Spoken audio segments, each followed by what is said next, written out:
जय हिंद बच्चों। मैं निखिल दुबे आप सभी का वेलकम करता हूं अपने YouTube channel C for chemistry पर। जैसा कि क्लास 10th की लेक्चर सीरीज हम चला रहे हैं और उसमें आज का जो हमारा लेक्चर है वो है लेक्चर नंबर 5, जो कि टाइप्स ऑफ केमिकल रिएक्शन के लास्ट पार्ट को कवर करेगा, जिसमें हम डिस्प्लेसमेंट रिएक्शन और डबल डिस्प्लेसमेंट दोनों को कवर करेंगे। साथ ही साथ कुछ एक्टिविटीज जो एनसीईआरटी में गिवन है उनको प्रैक्टिकली करने की कोशिश करेंगे और साथ ही पीवाईक्यू जो है वो भी हम सारे सॉल्व करेंगे। तो जल्दी से कॉपी और पेन निकालिए और नोट्स बनाना स्टार्ट कीजिए। सबसे पहले आज केमिकल रिएक्शन और इक्वेशन के पार्ट में जो हमारा कवर अप है वो है displacement reaction, NCERT activities, double displacement reaction और प्रीवियस ईयर क्वेश्चन। तो विदाउट वेस्टिंग टाइम हम स्टार्ट करते हैं डिस्प्लेसमेंट रिएक्शन। सबसे पहले एनसीईआरटी की जो एक्टिविटी 1.9 है, इस एक्टिविटी को हम समझते हैं। यहां आप देख पा रहे हैं एक स्टैंड लगा हुआ है, उस स्टैंड पे टेस्ट ट्यूब है और टेस्ट ट्यूब के बाद यहां पे आप देख सकते हैं कि कॉपर सल्फेट का सॉल्यूशन जो कि ब्लू कलर का सॉल्यूशन है, उसके अंदर हमने दो आयरन नेल को लगाया हुआ है, अंदर डाला हुआ है, डिप किया हुआ है with the help of a thread. तो एक्टिविटी देखिए क्या बोलती है कि take 3 iron nails and clean them rubbing with sandpaper, take 2 test tubes marked as A and B. यहां पे हमें एक टेस्ट ट्यूब और लेना है, ये अगले इसमें हम देखते हैं। ये हमारे पास दो टेस्ट ट्यूब है, एक को हमने मार्क किया हुआ है ए, एक को हमने मार्क किया हुआ है बी। फिर जो फर्स्ट ए टेस्ट ट्यूब है, उस टेस्ट ट्यूब के अंदर हमने 10 ml का कॉपर सल्फेट सॉल्यूशन डाला है और इसके अंदर हमने आयरन नेल्स को डिप कर दिया है। थोड़े टाइम के बाद जब हम इस चीज को ऑब्जर्व करेंगे कि आयरन नेल डालने के बाद कॉपर सल्फेट सॉल्यूशन में क्या होता है, तो हमने ये पाया कि जो ब्लू कलर का कॉपर सल्फेट का सॉल्यूशन है उसका कलर जो है वो चेंज हो जाता है।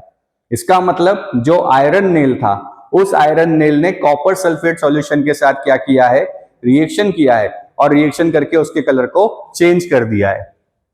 और आप देख सकते हैं कि जो आयरन नेल है, उस आयरन नेल का जो कलर है वो कलर भी कैसा हो गया है, चेंज हो गया है, उसके ऊपर ब्राउन ब्राउन कलर की कोटिंग आ गई है। तो ऐसा क्यों हुआ? Why does the iron nail becomes brownish in color? ये ब्राउन कलर की क्यों हो गई? क्यों कॉपर सल्फेट का जो ब्लू कलर था वो कलर चेंज हो गया है यहाँ पे और इस तरीके से वो लगभग फेड जैसा हो गया, फेड हो गया है हमारा कलर, ये ग्रीनिश कलर में थोड़ा सा कन्वर्ट हो जाता है।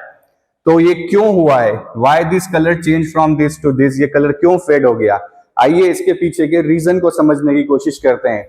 देखा ये गया कि जब आयरन नेल को कॉपर सल्फेट सॉल्यूशन में डिप किया तो इस आयरन ने कॉपर को डिस्प्लेस कर दिया।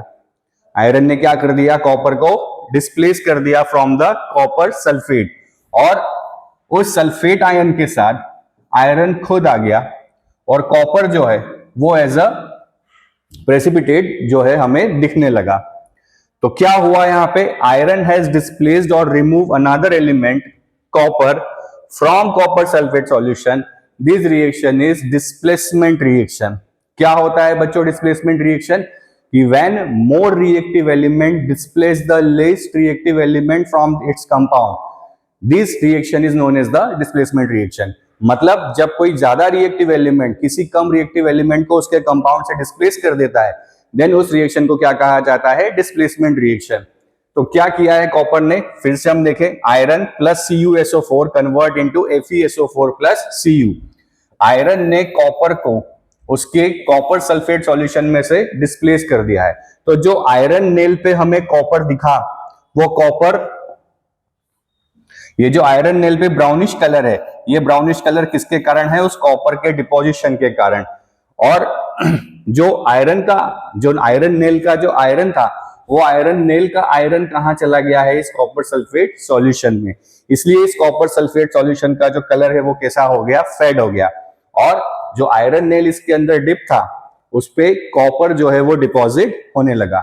तो displacement reaction, when one reactive element displace the least reactive element from its compound, then this reaction is known as the displacement reaction.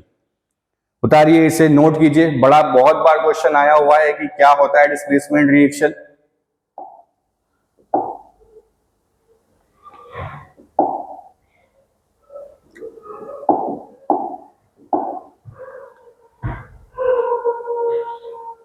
कि व्हेन, मैं लिख देता हूं यहां पे,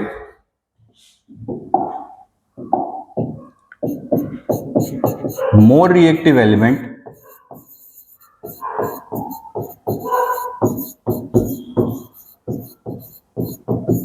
displace least reactive element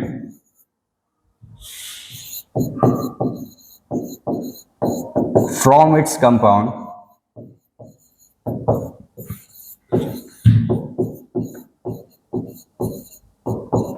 is known as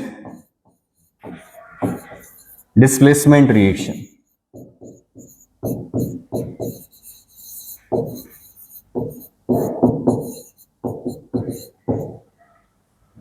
When more reactive element displace the least reactive element from its compound, it is known as the displacement reaction। तो sir हमें कैसे पता चलेगा कि कौन सा एलिमेंट ज्यादा रिएक्टिव है, कौन सा एलिमेंट लीस्ट रिएक्टिव है? तो उसके लिए आपको थोड़ा सा वेट करना पड़ेगा। जो हमारा चैप्टर नंबर 3 है, मेटल्स एंड नॉन मेटल्स, वहां पे एक पूरा रिएक्टिविटी सीरीज हमें याद करनी है, और वहां पे हम देखेंगे कि पोटेशियम जो है वो सबसे ज्यादा रिएक्टिव एलिमेंट होता है, देन सोडियम। उसको याद करने की हम ट्रिक भी बताएंगे। तो क्यों? क्योंकि बार बार हम जब रिएक्शंस कराई गई तो देखा गया कि कौन सा एलिमेंट किसको डिस्प्लेस कर रहा है, उसके बेसिस पे पूरा एक सीरीज बनाई हुई है जिसे रिएक्टिविटी सीरीज कहा जाता है। तो जो मेटल और नॉन मेटल हमारा चैप्टर है, वहां पे हम उस रिएक्टिविटी सीरीज को पढ़ेंगे। नोट कीजिए इसको, डेफिनेशन को।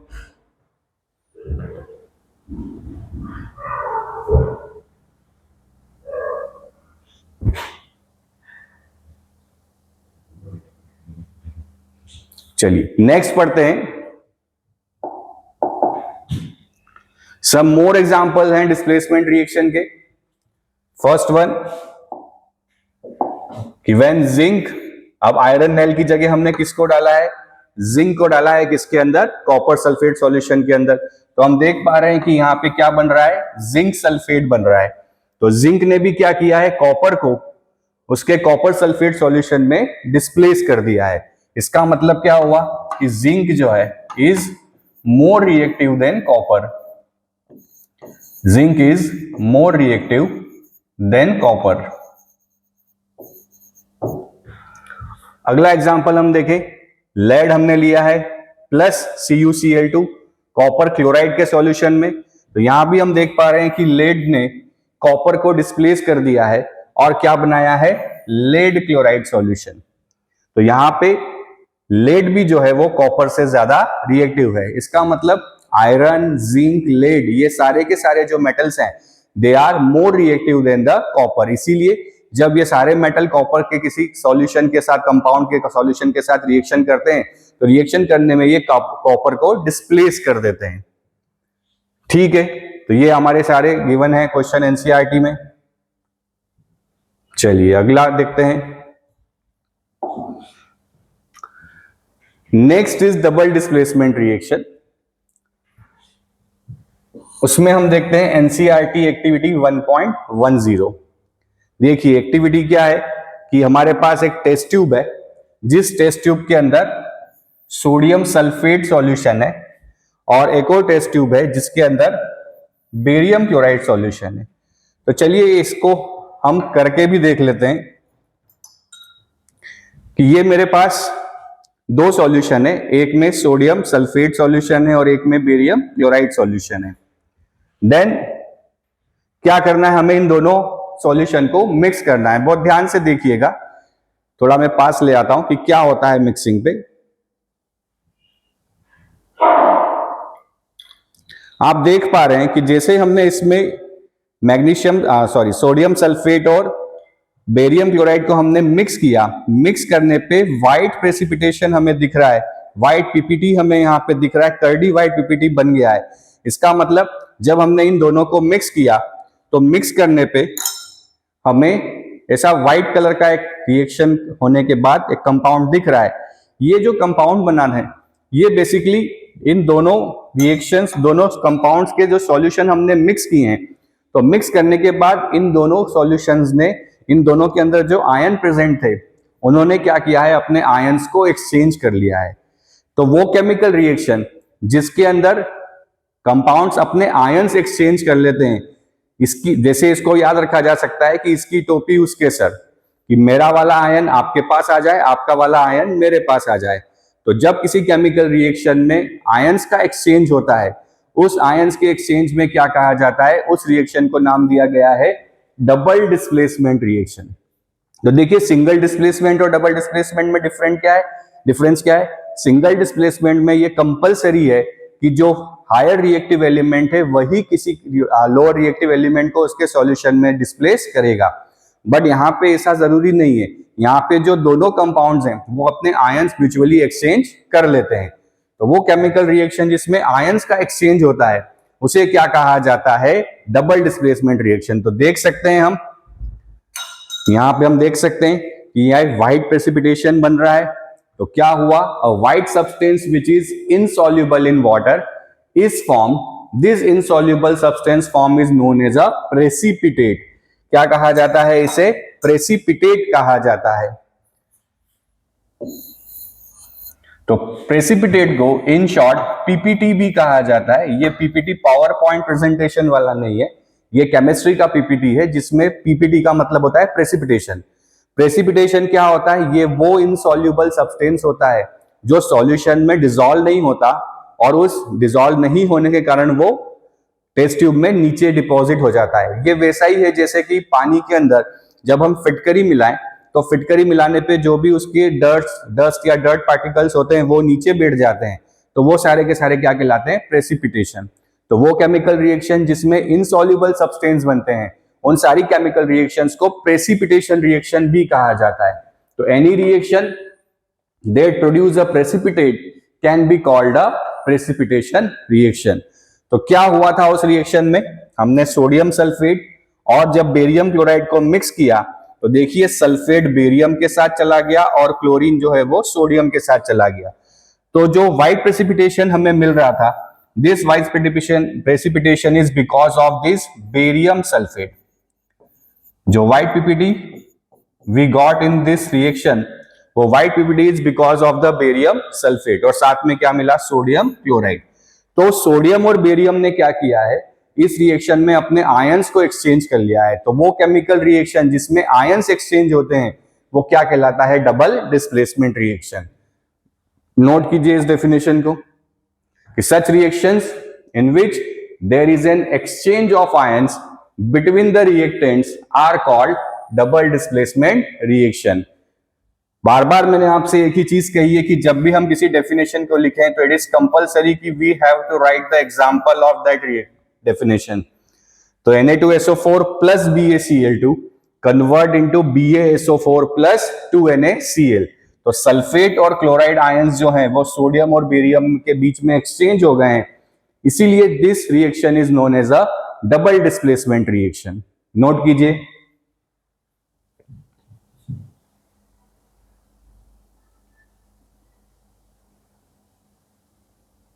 ठीक है, बढ़े आगे। चलिए, तो सिंपल सी दो डेफिनेशंस थी। तो इस तरीके से चारों हमने कवर कर लिए, combination reaction, decomposition reaction, displacement और डबल डिस्प्लेसमेंट। तो डिस्प्लेसमेंट रिएक्शंस में क्या होता है बच्चों? ज्यादा रिएक्टिव एलिमेंट कम रिएक्टिव एलिमेंट को उसके कंपाउंड में डिस्प्लेस कर देता है, और डबल डिस्प्लेसमेंट के अंदर जो दोनों कंपाउंड्स हैं वो आपस में म्यूचुअली आयंस का एक्सचेंज करते हैं। तो आइए कुछ प्रीवियस ईयर क्वेश्चन करते हैं इन दोनों पे जो आए हुए हैं। First is lead nitrate solution is added to a test tube containing potassium iodide solution। चलिए ये वाला भी एक्सपेरिमेंट हम करके देखते हैं कि हमारे पास एक में है lead nitrate solution और एक में है पोटेशियम आयोडाइड। आप देख सकते हैं कि दोनों ट्रांसपेरेंट कलर के हैं। क्या होगा अगर मैं इसको आपस में मिक्स करूं? जरा ध्यान से देखिएगा। देखिए कितना सुंदर सा येलो कलर का प्रेसिपिटेट आपको यहां दिख पा रहा है। ये जो हल्दी वाला ट्रेंड चल रहा है ये उससे भी ज्यादा अच्छा है। हमारे केमिस्ट्री में हल्दी की जरूरत ही नहीं है, हम बिना हल्दी के भी ये ट्रेंड ला सकते हैं। तो क्या हुआ है यहाँ पे, जैसे ही हमने पोटेशियम आयोडाइड को लेड नाइट्रेट में डाला, यहाँ पे येलो कलर का प्रेसिपिटेशन बन रहा है और ये भी रिएक्शन कैसी हो गई आपकी, प्रेसिपिटेशन।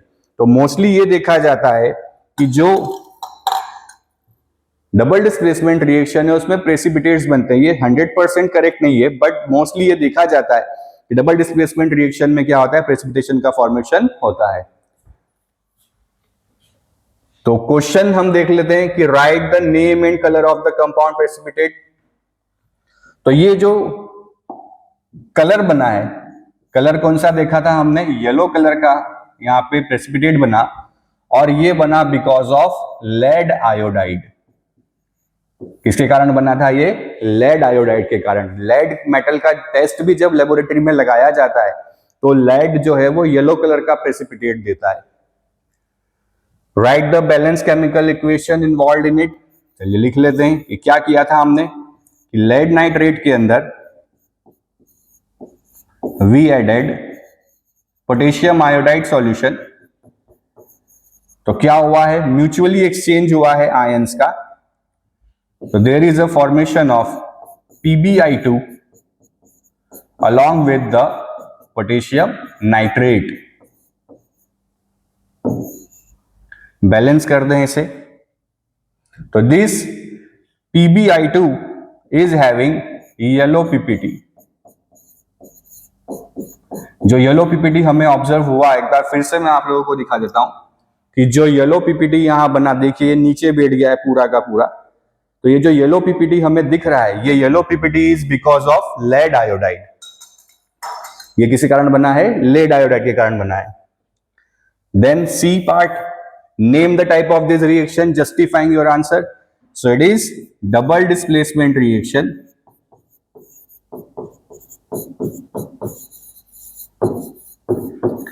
एज वेल एज कौन सा हो गया एक और, precipitation reaction. It is double displacement as well as precipitation reaction. Precipitation.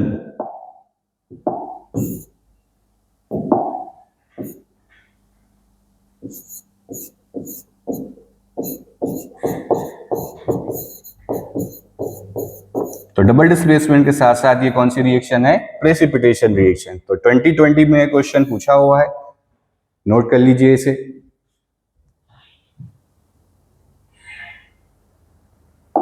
अगला question, when hydrogen sulfide gas is passed through a blue solution of copper sulfate, a black precipitate of copper sulfide is obtained and the sulfuric acid so formed remains in the solution.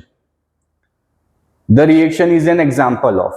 चलिए क्या कह रहा है, हम इसकी reaction लिख के देखते हैं कि when hydrogen sulfide H2S is passed through a copper sulfate solution. Copper sulfate is CuSO4. A black precipitate of copper sulfide is formed. Black precipitate of copper sulfide is formed. It is CuS. And sulfuric acid is so formed, remains in the solution, H2SO4. Sulfuric acid is H2SO4.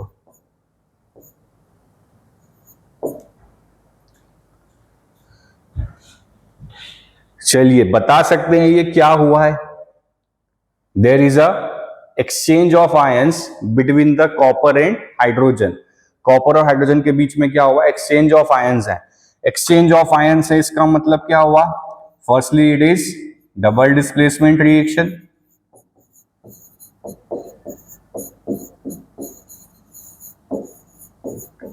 और double displacement के साथ साथ precipitate भी बन रहा है, तो ये रिएक्शन एक और कौन सी हो गई, प्रेसिपिटेशन रिएक्शन। तो ये डबल डिस्प्लेसमेंट के साथ साथ प्रेसिपिटेशन रिएक्शन भी है। ऑप्शन देख लेते हैं। ऑप्शन में सिर्फ डबल डिस्प्लेसमेंट गिवन है, तो अवर correct option is D.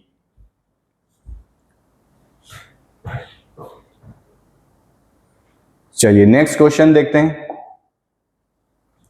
In a double displacement reaction such as the reaction between sodium sulfate solution and barium chloride solution, exchange of atoms takes place, exchange of ions takes place, ये तो बिल्कुल सही है, exchange of ions takes place, precipitate is produced, ये भी सही है, an insoluble salt is produced, ये भी सही है।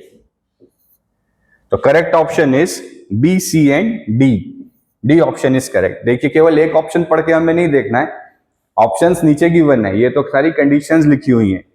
तो केवल एक्सचेंज ऑफ एटम नहीं होता, बाकी सारी चीजें होती हैं। एक्सचेंज ऑफ आयंस होता है, प्रेसिपिटेट भी बनता है, और जो कंपाउंड है वो इनसॉल्युबल सॉल्ट भी है। BaSO4 is insoluble salt.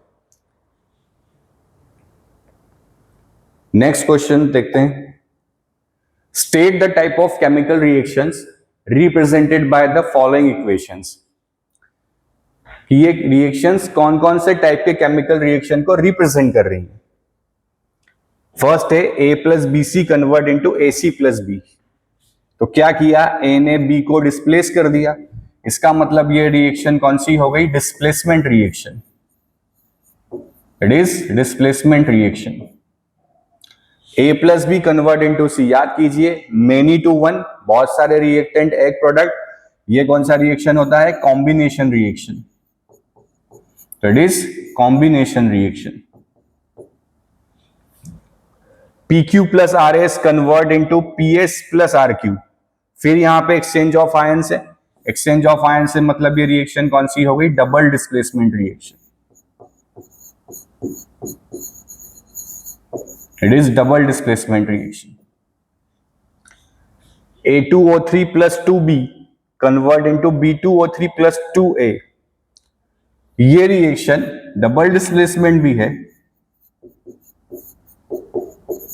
और साथ ही साथ ये रेडॉक्स रिएक्शन भी है। रेडॉक्स रिएक्शन एक और टाइप ऑफ रिएक्शन होता है, वो हम डिस्कस करेंगे हमारे लास्ट लेक्चर में। डबल डिस्प्लेसमेंट रिएक्शन भी है और रेडॉक्स रिएक्शन भी है।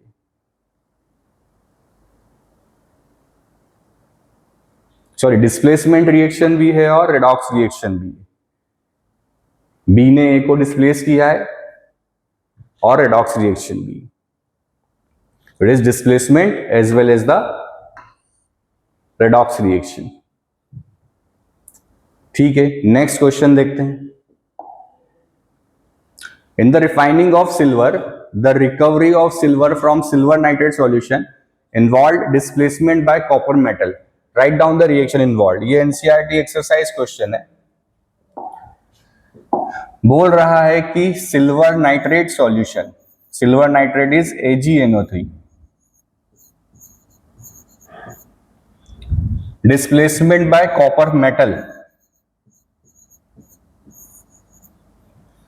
तो नहीं, कुछ नहीं करना है, इसकी जगह इसको लगाएं तो क्या हो जाएगा, it will be CuNO3 whole twice plus 2Ag। Grey colour का प्रेसिपिटेट मिलेगा, तो यहां पे बैलेंसिंग के लिए क्या लगा दें, 2AgNO3। तो सिंपल सा डिस्प्लेसमेंट रिएक्शन है जहां पे कॉपर, अच्छा क्या प्रूव हुआ इससे कि कॉपर जो है is more reactive than silver. Copper is more reactive than silver. Copper जो है वो सिल्वर से ज्यादा रिएक्टिव है। ठीक है, उतारिए इस क्वेश्चन को।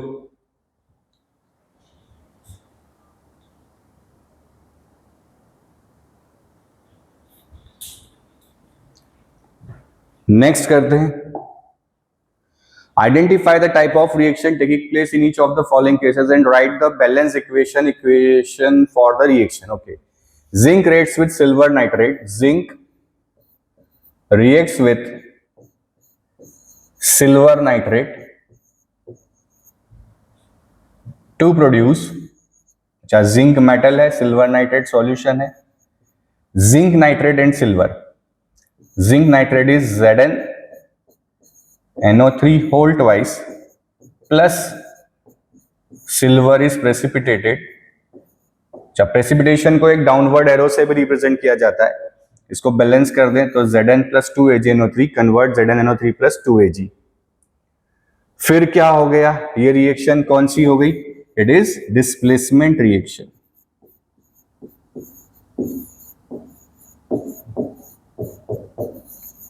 और कंक्लूजन क्या है, कंक्लूजन ये निकला कि जिंक जो है is more reactive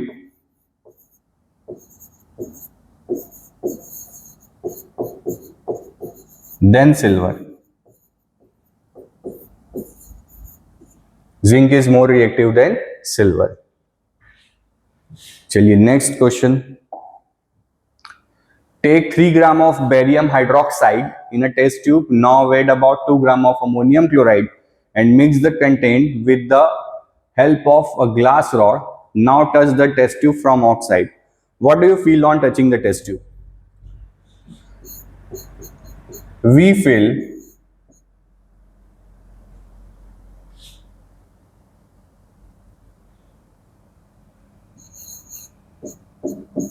that test tube becomes cold। Test tube ठंडी हो जाएगी क्योंकि ये एक एंडोथर्मिक प्रोसेस होता है। अमोनियम का रिएक्शन जब भी कराया जाता है तो एंडोथर्मिक रिएक्शन है। State the influence about the type of reaction awkward. तो चलिए इसका पहले बैलेंस केमिकल रिएक्शन लिख लेते हैं। बोल रहा है कि barium hydroxide BaOH whole twice reacting with ammonium chloride. Ammonium chloride is NH4Cl. Both are having aqueous solution. Double displacement reaction takes place. It will be BaCl2 plus NH4OH.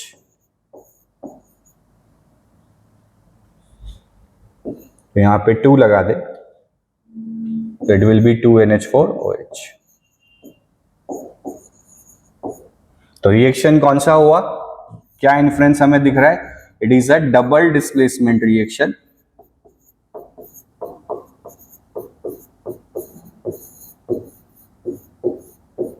With endothermic process.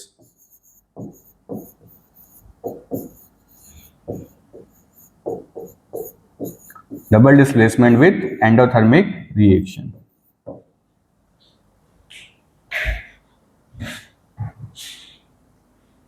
अच्छा question है, 2017 में आया हुआ question है। Next question, a solution of potassium chloride when mixed with silver nitrate solution insoluble white substance is formed. Write chemical reaction involved and also mention the type of chemical reaction. चलिए जो बोला है वो कर लें। KCl potassium chloride reacts with silver nitrate solution, AgNO3 solution, gives white precipitation दे रहा है तो वो है बिकॉज ऑफ AgCl। सिल्वर जो है वो व्हाइट कलर का प्रेसिपिटेशन देता है विथ नाइट्रेट्स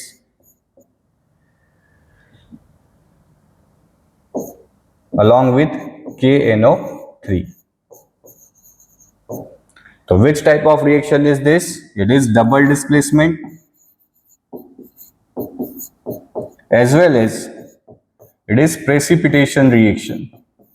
डबल डिस्प्लेसमेंट के साथ ये कौन सा रिएक्शन है, प्रेसिपिटेशन रिएक्शन भी है। तो ये है सारे कुछ PYQs जो पूछे गए हैं, अच्छे क्वेश्चंस हैं, लगभग सारे क्वेश्चंस हमने कवर किए हैं। तो यहाँ पे हमारा टाइप्स ऑफ केमिकल रिएक्शन खत्म होता है। एक लास्ट वैरायटी ऑफ रिएक्शन और बचता है जिसे कहा जाता है रेडॉक्स रिएक्शन। तो वो नेक्स्ट लेक्चर में हम कवर करेंगे और हमारा चैप्टर नंबर 1 सिर्फ 6 लेक्चर्स में जो है वो खत्म हो जाएगा।